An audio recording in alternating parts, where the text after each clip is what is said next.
ॻाईंदी आहियां। मां हिकु सिंधी सॉन्ग ॻाईंदमि जंहिंजो नालो आहे अम्मा लोलो कांकणी। अम्मा लोलो कांकणी अंग खे बि चकणी, अम्मा लोलो कांकणी अंग खे बि चकणी। कांकनुआ किनवई तो बुखियो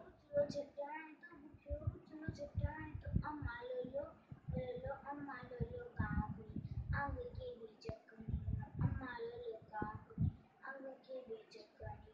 ॿारनि खां बि ढोल परे तो डिंगो आयो मसान घरे तो डिंगो आयो मसान घरे उड़ंदे वेही शोर मचाए